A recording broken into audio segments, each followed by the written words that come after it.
Most of our sixth graders enter with a great ability to call words, but they have difficulty really understanding exactly what it is they're reading. They don't understand the importance of owning their learning and taking the time to really dissect a text and understand what words that are foreign to them really mean. So they miss out on some of the big concepts and big ideas of text because of that. Generation Ready has had a huge impact on our sixth graders' ability to really take ownership. They're learning to, as they read, to stop themselves, and not only that, but to stop each other. And say, hey, can you clarify that for me? Or I'm not quite sure what that means. And through doing that, their comprehension and the bigger ideas and aspects they're getting from their reading is so much more than it ever was before. I think it's also allowing our teachers to see our students in a different light. As they own their learning, it allows our teachers to truly become more facilitators and really helping our kids to collaborate and draw off of each other's knowledge and really deepen their learning, because it's much more internalized that way. With reciprocal reading, we have some complicated text, of course. With science, there's a lot of words that students don't understand. So with reciprocal reading, they're in groups. They help each other out understand the text better.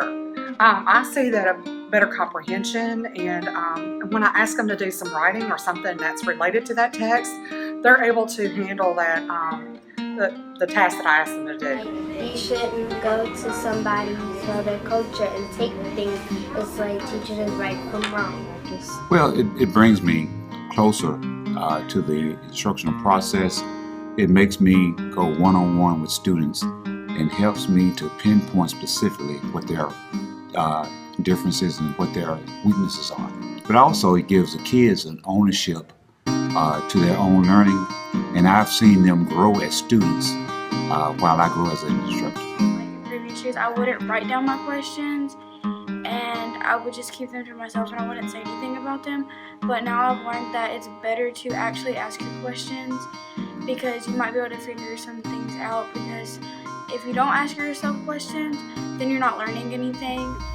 Reciprocal reading in the beginning, the hardest task for me was releasing my power to the students and allowing them to do so much talking. I saw them totally engaged. I saw them being able to understand the text. I saw them helping each other. Because it's given me a better understanding of more of the words that are seen in the paragraph, because most of the time I usually don't understand the words.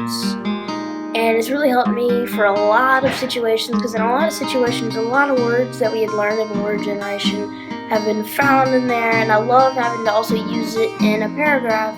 Not the math problem, but what the math problem says. So, somebody raise their hand and tell me what the first word consequence. What is the definition of consequence? Nikia?